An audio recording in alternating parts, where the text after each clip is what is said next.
Muy buenos días y bienvenidos a La Trinchera en la mañana de este sábado 26 de octubre de 2024. Son las 8:19, 7:19 en las Islas Canarias, y antes de comenzar a repasar las principales noticias os recordamos que nos gusta escuchar vuestras opiniones. Vuestras opiniones son la esencia de este programa. Hoy preguntamos, ¿qué te parece la dimisión de Íñigo Errejón? Podéis participar a través del número de WhatsApp al que nos podéis enviar vuestras notas de audio. En nuestro espacio de tertulia iremos escuchando vuestras opiniones. El teléfono es el 689 33 74 44. 689 33 74 44. También podéis opinar y contactar con nosotros a través de nuestra cuenta de Twitter, @trincherallamas. Además, os recordamos que tenéis disponible la playlist de La Trinchera con todas las canciones que suenan en el programa. La podéis encontrar en Spotify, en la web de radio y en redes sociales. Ahora sí, vamos a repasar la actualidad de esta semana con Javier García. ¿Qué tal, Javier? Buenos días, ¿cómo estás? ¿Qué tal? Buenos días, Manuel. La política no deja de sorprendernos. Si un día estábamos hablando de los numerosos escándalos de corrupción que presuntamente afectan directamente al gobierno, al día siguiente tenemos que hablar de algo completamente distinto y no por ello menos llamativo. Este jueves, 24 de octubre, el diputado y portavoz parlamentario de Sumar, Íñigo Errejón, presentó una carta de dimisión donde anunció que abandonaba la vida política. En su carta anunció que la decisión la tomaba, decía, por problemas de salud mental y afectivos.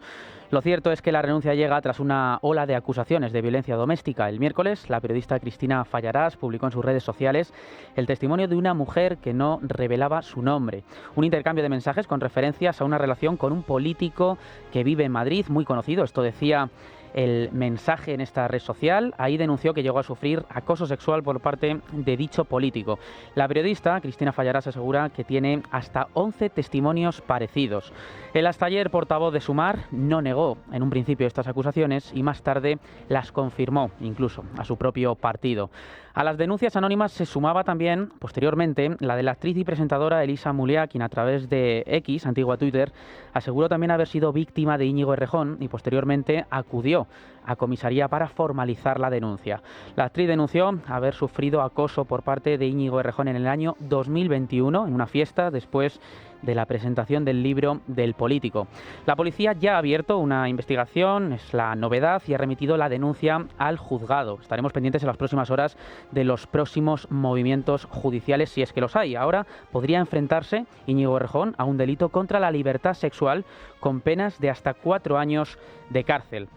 Tras tener conocimiento de las acusaciones, Más Madrid se puso en contacto con el propio Errejón, que confirmó los hechos, por lo que este partido tomó la decisión de decirle a Sumar que le pidiera su acta como diputado. Leticia Barquín, buenos días. Buenos días. Sí, de hecho, ante el escándalo de su ya exdiputado, Más Madrid ha optado por cancelar los actos que tenían previstos para este fin de semana en el marco de la cumbre de otoño. Inevitablemente, el caso de Errejón, culpado por acoso sexual, ha sacudido a Sumar, pese a que sacan pecho de su actuación tras haber abierto una investigación interna. Y es que no solo pierden a uno de sus rostros más conocidos, sino que daña la imagen del partido al ser el feminismo uno de sus mantras. Sin embargo, algunos dirigentes del espacio, como la ministra Mónica García, han reconocido no haber sabido hacer lo suficiente. Otros han confesado que ya conocían denuncias anónimas sobre Íñigo Errejón antes de las elecciones generales de 2023, pero que no se prestó la atención que se debía haber prestado. La denuncia que Elisa Muliá ha presentado ante la policía contra Errejón relata hechos ocurridos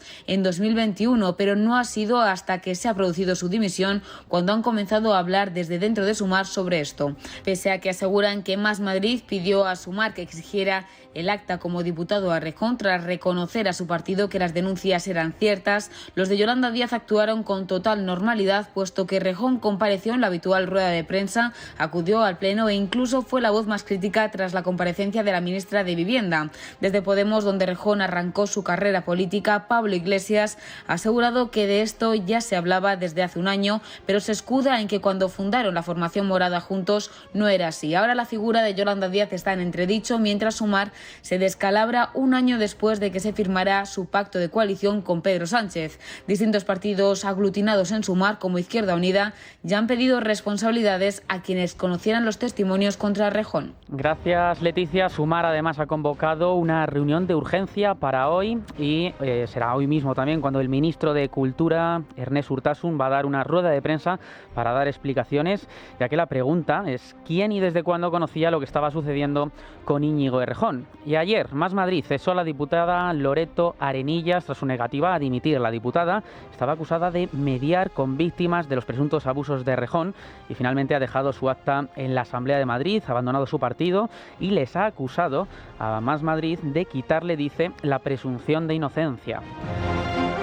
En el partido, en el gobierno, apenas han hecho declaraciones y el presidente del gobierno solamente publicó un tuit y sin ninguna referencia concreta a Íñigo Errejón. Además, en su mensaje mostraba su apoyo a Yolanda Díaz y también a Sumar. Sí se ha pronunciado el ministro de Transportes, Óscar Puente, quien cree que la dimisión de Errejón contribuye a que se acaben los espacios, dice, de impunidad. Y también ha hablado la ministra de Igualdad, Ana Redondo. Ha señalado que este ejecutivo, dice, está profundamente comprometido con la igualdad y dice que es profundamente feminista. Y si algún aspecto positivo puede tener esta crisis que se abre con esta situación, es que esto contribuye a que se acaben los espacios de impunidad. Es decir, que ningún hombre, sea poderoso, sea humilde, se sienta seguro, se sienta a salvo ante comportamientos de este tipo. Que todos los hombres seamos conscientes de que este tipo de actitudes no tienen perdón. Que se realicen las necesarias investigaciones que nos permitan conocer la verdad e ir al fondo del asunto. Sumar lo está haciendo, creo que está haciendo ese esfuerzo, hay que reconocerlo y valorarlo y por lo tanto confiamos en que se llegue hasta el final de este penoso asunto.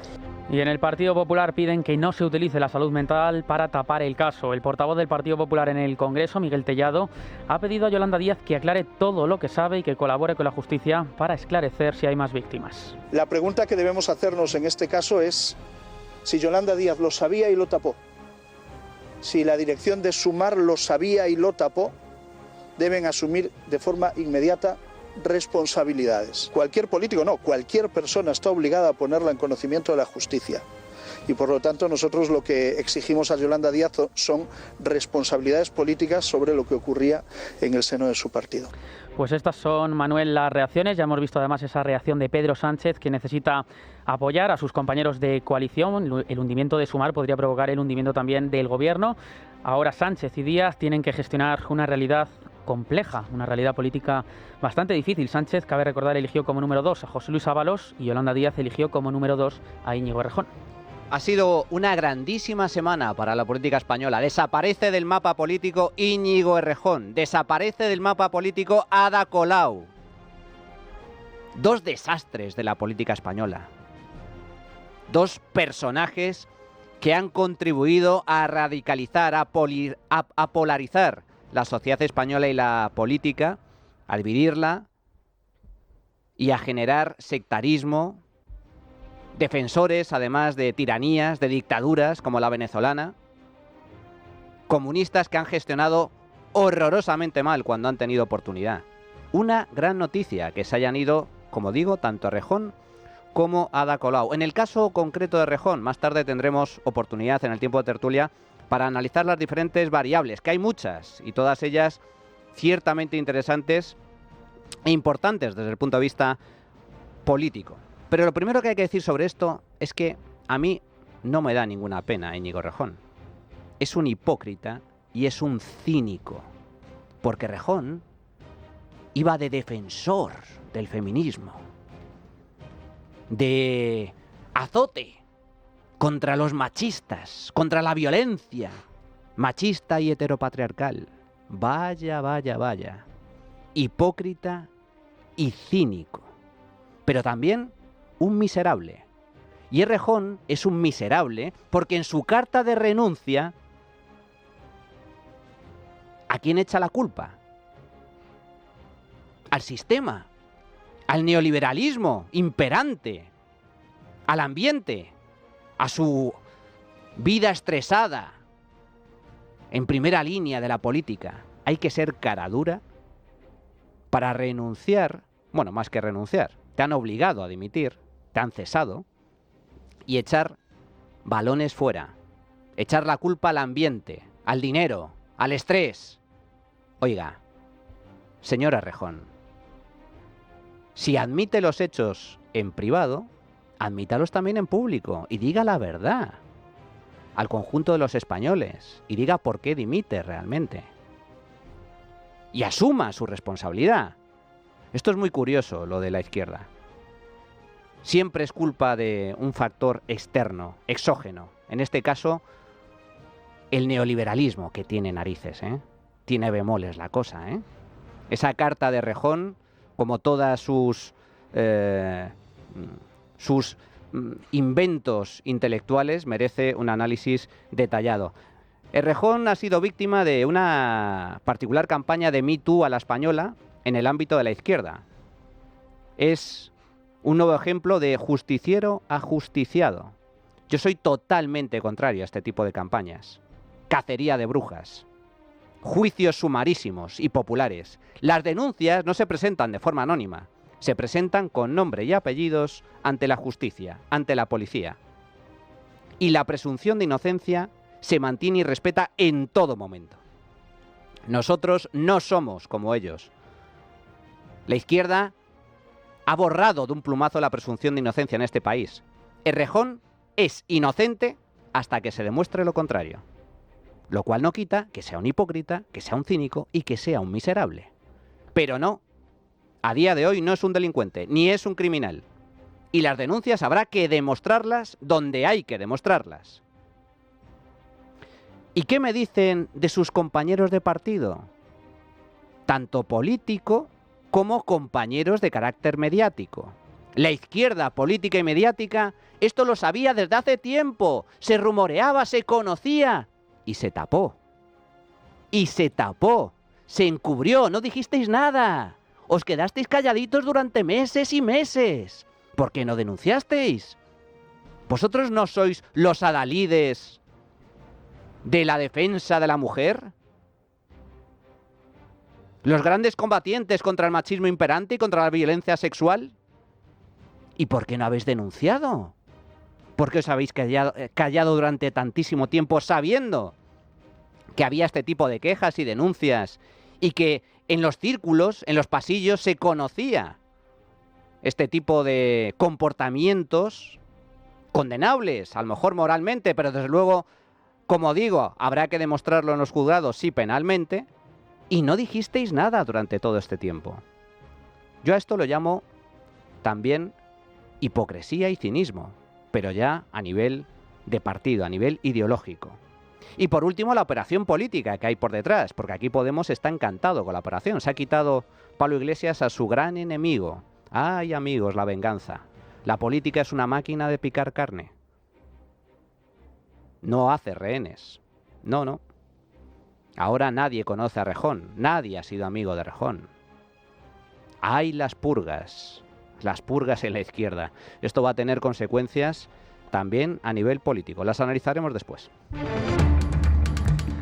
Bueno, como vemos, la actualidad política cambia casi por minutos y eso hace que también el foco informativo vaya cambiando. La semana pasada, el Gobierno sufrió varios varapalos. Comenzó con el informe de la Guardia Civil sobre el caso PSOE, implicando directamente al presidente del Gobierno.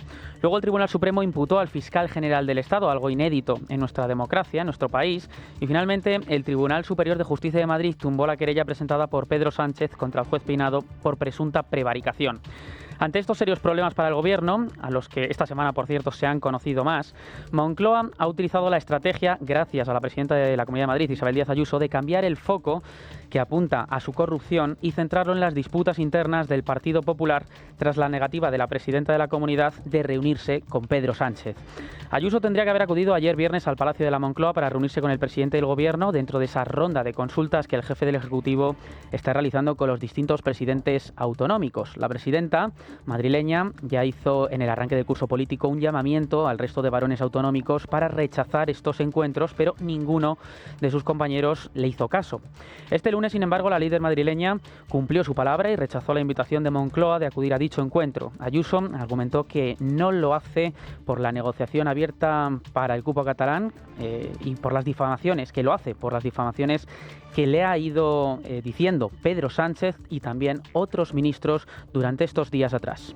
Cuando el presidente del Gobierno, desde el Congreso de los Diputados la semana pasada, decide decir que la Comunidad de Madrid es el foco del fango y de la corrupción en España, y lo hace en un viaje oficial en Bruselas, volviendo a difamarme, a mi entorno y a mí, y lo han hecho ministros a lo largo de las últimas horas, es lo que ha hecho que haya decidido que mi agenda el viernes no se va a cancelar y que va a seguir con normalidad.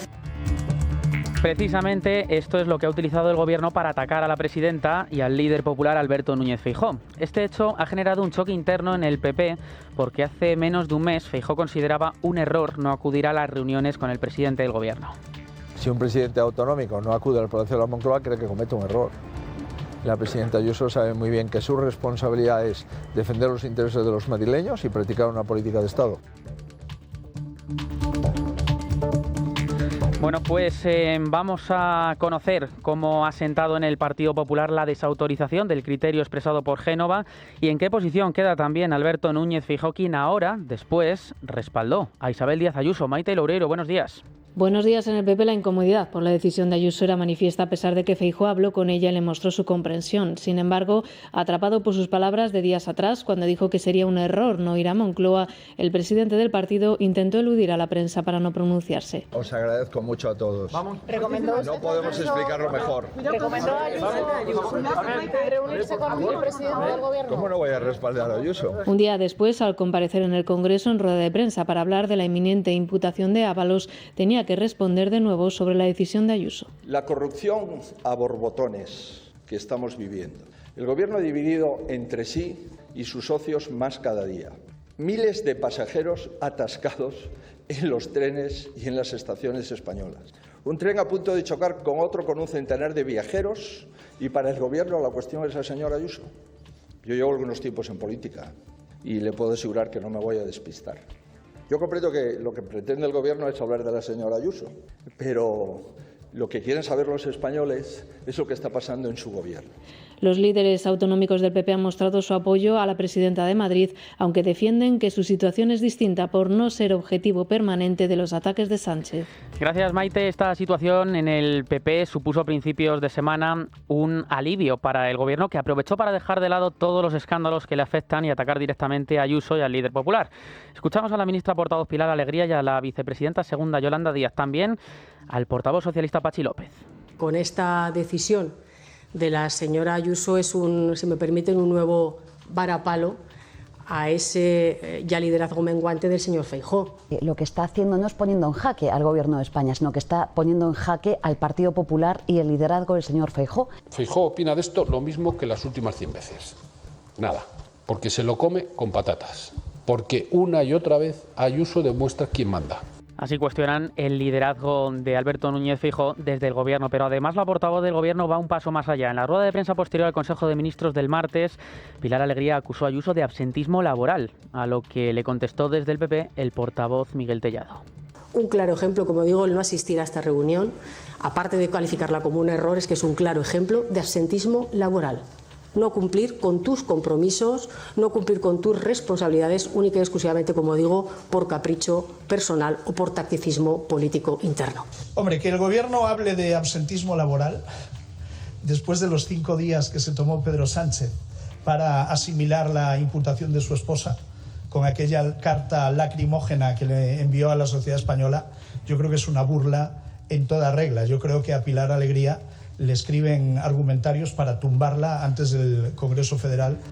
En medio de toda esta polémica es importante recordar lo que sucedió en 2016, concretamente el 18 de enero. Entonces gobernaba Mariano Rajoy y Pedro Sánchez estaba en la oposición y dejó plantado al presidente del Gobierno, a Rajoy, en funciones en una ocasión. Rajoy le llamó por teléfono en 2 ocasiones, no consiguió hablar con él. Aquella reunión iba a producirse justo antes de que el rey empezara la ronda de consultas con los portavoces de los grupos políticos para proponer un candidato a presidente del Gobierno después de las elecciones que se habían celebrado el 20 de diciembre de 2015 y en las que ningún partido obtuvo apoyos suficientes para la investidura. De hecho, esas elecciones provocaron un bloqueo político, cabe recordar, sin precedentes, y hubo que repetir los comicios 6 meses después, el 26 de junio del año 2016. Bien, pues precisamente nuestro compañero Rubén Fernández le preguntó a Pilar Alegría sobre si aquella negativa de reunirse Pedro Sánchez con Mariano Rajoy era o no absentismo laboral, y esto es lo que dijo. Acaba de decir que lo de Ayuso es absentismo laboral o capricho personal por tacticismo.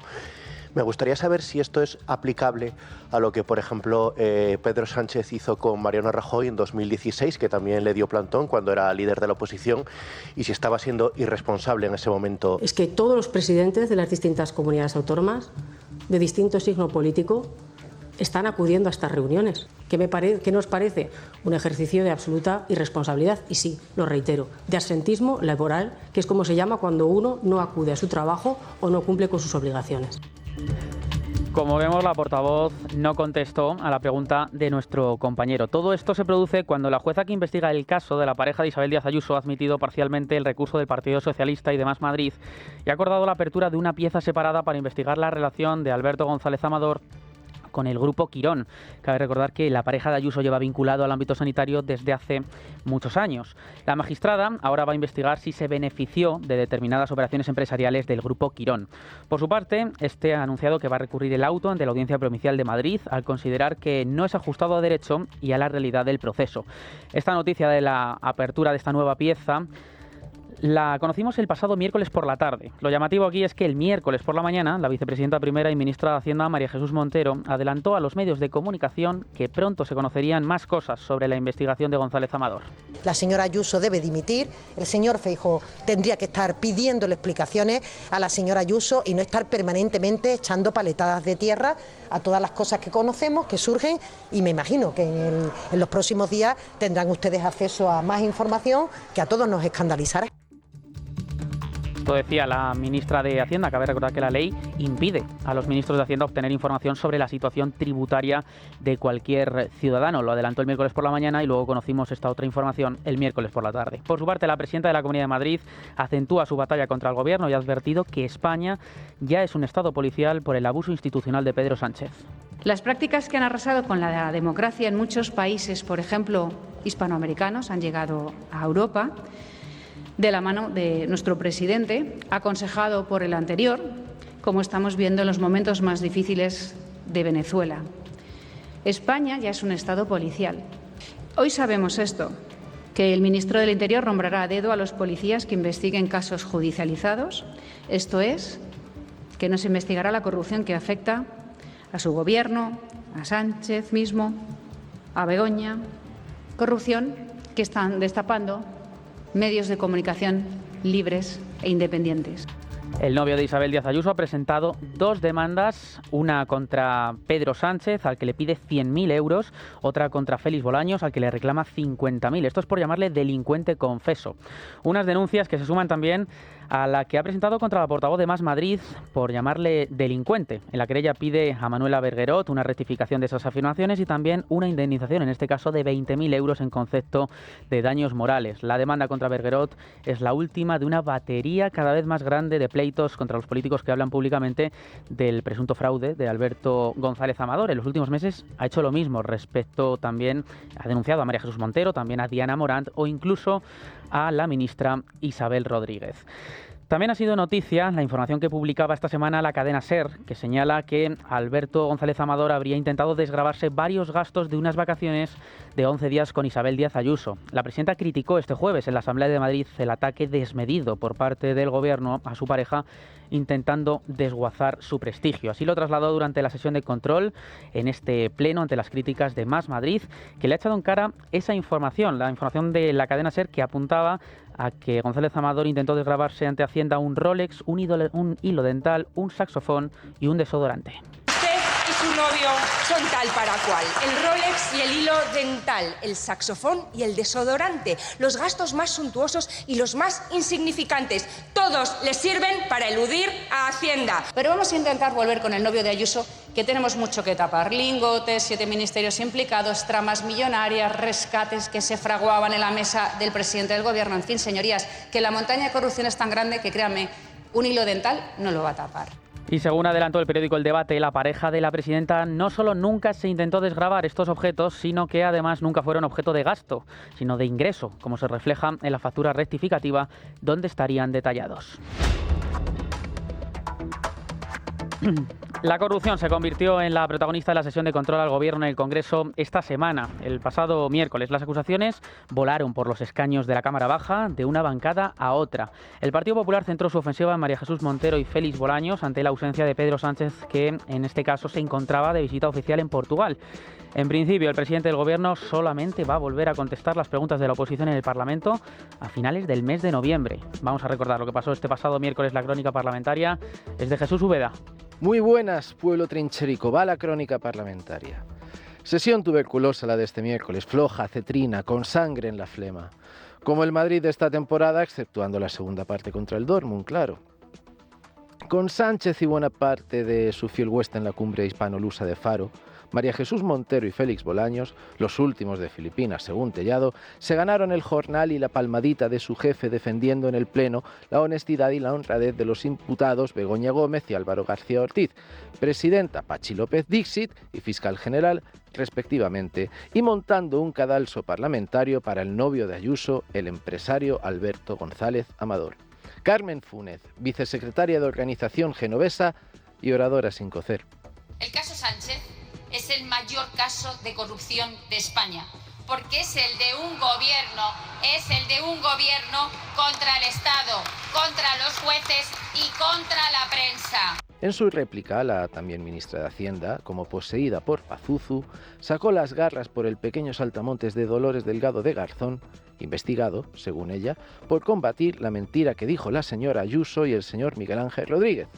Ya puesta, atizó a la presidenta de la Comunidad de Madrid por negarse a acudir en un hecho sin precedente a una cita con el presidente del gobierno. Pronunció bien la frase, Dios mío, sin incurrir en su habitual dislexia fonológica. Quizá por ello la bancada socialista en pie se dejó las manos plas, plas, plas aplaudiendo. Montero manifestó su cólera contra Ayuso y contra su novio. Esto le dijo al popular Juan Bravo. ¿Le dijo usted a la señora Ayuso que una persona no puede cometer delitos fiscales con factura falsa, no puede deducirse en las empresas la compra de un role, de un saxofón, de un viaje, de gastos que son absolutamente impropios? Más calmadita se mostró cuando Ione Belarra expuso la siguiente amenaza. Si quieren ustedes presupuestos y quieren contar con nuestro apoyo, van a tener que romper relaciones diplomáticas y comerciales con Israel de una vez para que hagamos algo concreto. Y van a tener que intervenir el mercado de la vivienda. Miguel Tellado, como es habitual, puso rock and roll. Parecen los últimos de Filipinas. Les han dejado aquí a defender el clan de los lingotes. Bolaños apuntó en su respuesta, oh sorpresa, contra Ayuso y contra su pareja, un ciudadano ejemplar que se va de vacaciones a costa de los contribuyentes. Tellado, en su réplica. La jefa que se comió la tostada se llama Begoña Gómez y lo hacía en la Moncloa contra el presupuesto del Estado. ¡Umba! Cayetana Álvarez de Toledo cantó por Albarone. Bolaños continuó R con González Amador y la diputada del PP, como Dios manda, dijo. Primero, yo pregunto y usted contesta. Segundo, ¿está acusando al Tribunal Supremo de prevaricar para echar al gobierno? ¿Está acusando al Tribunal Supremo de prevaricar para echar al gobierno como el señor Puente ayer? Álvarez de Toledo concluyó con cicuta. El principal bulo que circula hoy en España es que usted sea ministro de Justicia. Así voló un patíbulo parlamentario montado expresamente para un ciudadano de a pie. Luego vino lo de Rejón, pero eso es otro cantar. Corrupción, corrupción y corrupción. Que el árbol no nos impida ver el bosque. Lo importante en todo lo que está sucediendo en la política nacional, dimisiones o no, al margen, es toda la corrupción relacionada con el Partido Socialista y los familiares y socios más allegados del presidente del gobierno, Pedro Sánchez. Vamos a hacer una pequeñísima pausa y regresamos. Continúa también la investigación sobre la incidencia de Renfe que provocó el vuelco de un tren sin pasajeros en Atocha el pasado fin de semana. Debido a las incidencias en Atocha y en Chamartín, más de 50.000 pasajeros se vieron afectados por esta incidencia. El accidente ya está siendo investigado por la Comisión de Accidentes Ferroviarios y se centra en esas maniobras que se llevaron a cabo. Los primeros análisis de la documentación de mantenimiento del tren apuntan a que no habría fallo técnico y que un empleado de Adif lo descarriló adrede para evitar males mayores. Ignacio Bravo, buenos días. Buenos días. Lo ocurrido el pasado fin de semana ha vuelto a poner en evidencia la pésima gestión ferroviaria por parte del ministro de Transportes, que dejó a casi 50.000 clientes sin poder hacer uso de la red de transporte durante la jornada del domingo y el lunes, un suceso que se une a una larga lista de incidencias de la operadora Renfe tras un verano negro. Fueron dos los acontecimientos que supusieron este nuevo caos en las estaciones de Atocha y San Martín, el primero de ellos en el túnel de AVE entre ambas estaciones tras el descarrilamiento de un tren que en un principio la compañía achacó a una salida de eje en la unidad de cola de un material vacío durante una maniobra. Este fue el primer argumento por parte de Renfe y Óscar Puente no ha querido pronunciarse más al respecto hasta que la Comisión de Accidentes se pronuncie sobre ello. Eso sí, el ministro ha descartado el sabotaje que en un principio él mismo insinuó. Yo no he dicho para nada que haya un sabotaje. He recalcado, y lo repito, que el incidente que tuvo lugar el sábado es un incidente grave y es muy raro. No podemos proporcionar información. Cuando la comisión concluya y emita sus conclusiones, entonces haremos las valoraciones oportunas. No está determinado, al menos yo no lo conozco, que hubiera ningún tren en ese momento con el que potencialmente pudiera chocar, pero sí que es evidente que si el tren hubiera continuado en su trayectoria, podría haber alcanzado la playa de Vías y haber impactado contra algún tren que pudiera venir en ese momento. A pesar de la falta de explicaciones por parte del ministro, la filtración de un audio de uno de los trabajadores de Adif ha ayudado a esclarecer lo sucedido. El audio, de cerca de 10 minutos, explica cómo durante una maniobra de remolque una de las cabezas del tren quedó desprendida y perdió el control, dirigiéndose a toda velocidad a la estación de Jardín Botánico, donde se encontraba un tren con pasajeros, lo que obligó a los técnicos a descarrilar el tren de forma voluntaria para evitar males mayores. En el momento del descarrilamiento, solo 2 técnicos se encontraban en el vagón y no han sufrido grandes daños. Entonces la unidad esa que iba a la deriva ha ido a la deriva todo el túnel y en Jardín Botánico había un tren con viajeros esperando, parado. Entonces iba a estampar el que iba a la deriva con el tren de viajeros y lo que han hecho es mover las agujas de Jardín Botánico a desviada para que la unidad a la deriva por lo menos no se estampara contra el tren que estaba ahí parado. Y decían que iba toda hostia. ¿Por qué ha pasado el tren que iba a la deriva pues a 100 o a 200? A pesar de que este incidente fue el que mayores cortes y retrasos propició, no fue el único, porque casi de forma simultánea la amenaza de un hombre con tirarse a las vías obligó a 4 líneas de cercanías a pararse y retrasar sus servicios hasta solucionar el incidente que obligó a la red a estar parada durante cerca de 2 horas. Renfe y Adif estudian ahora emprender acciones legales contra esta persona al considerarlo el principal culpable del caos ferroviario del fin de semana. Pero esto no es todo, porque a pesar de que Óscar Puente se empeñe en reiterar que el tren vive en España el mejor momento de su historia. Lo voy a repetir, por si no me han escuchado bien. El mejor momento de su historia. Estén preparados porque la semana que viene las líneas C2, C7 y C8 volverán a sufrir cortes debido al retraso de las obras en las infraestructuras de las estaciones de Vicálvaro y Torrejón de Ardoz, lo que podría suponer una leve saturación en el resto de líneas de cercanías. Gracias, Ignacio. Y continúa también la negociación presupuestaria con Junts. Antes de abordar a fondo los presupuestos, el Ejecutivo tiene que negociar la senda de déficit, paso previo a las cuentas públicas. Pero en el entorno de la vicepresidenta primera, María Jesús Montero, aseguran que no conviene tener excesiva prisa. La idea con la que trabaja el Ejecutivo es presentar el techo de gasto y los objetivos de estabilidad y deuda en diciembre, una vez que Junts y Esquerra celebren sus congresos. Precisamente el de Junts se celebra ya este fin de semana. El prófugo Carles Puigdemont adelantó que retoma la presidencia del partido. La confirmación llegó tras la visita de Laura Borràs a la residencia del expresidente de la Generalitat en Waterloo. Además, Laura Borràs ya se ha despedido de la presidencia. Así lo anunciaba el propio Carles Puigdemont en un vídeo en redes sociales. En el Congreso que Junts per Catalunya celebra esta semana, presentaré de nuevo mi candidatura a la presidencia del partido con la principal voluntad de contribuir con esta responsabilidad en una nueva etapa política para nuestra organización y nuestro país. Puigdemont contará con Turull como número 2 y se rodeará de cargos de su confianza como Nogueras, Mónica Sales, Ana Erra y Josep Rius. Para analizar lo que puede suceder en este congreso de Junts contamos con el mayor experto, Pablo Planas. ¿Qué tal, Pablo? Buenos días, ¿cómo estás? Hola, ¿qué tal? Muy buenos días, Manuel. Bueno, ¿qué se juega realmente en el congreso que está teniendo lugar este fin de semana? ¿Continuidad o hay algún cambio de estrategia relevante a tener en cuenta? Parece que hay una intención por parte de la cúpula de Junts de tratar de parecerse a Convergencia, de ofrecer a su electorado un programa convergente. Esa iniciativa, por ejemplo, de Míriam Nogueras en el Congreso de los Diputados, de tratar de frenar el impuestazo, pero combinar esa retórica, ese discurso más conservador, liberal, con las tesis cuperas, el unilateralismo, el lenguaje insurreccional, y presentarse como pues el partido de la República, un partido separatista, como digo, en fin, van la letra, ¿no? Pero ya digo, ahí esa idea, combinar la vieja Convergencia con una especie de CUP, pero con corbata. Pablo, una de las primeras claves a tener en cuenta en las próximas semanas es todo lo relativo a los presupuestos generales del Estado. Esta negociación es clave. Sánchez necesita los votos de Junts para poder sacar las cuentas públicas adelante. Hay que recordar que ya estamos con cuentas prorrogadas. La aprobación de los presupuestos puede garantizar a Sánchez prácticamente llegar a fin de legislatura sin mayor problema. ¿Crees que hay posibilidad de que finalmente se llegue a un acuerdo con Junts? Sí, hay posibilidad. Lo que está por establecerse es el precio.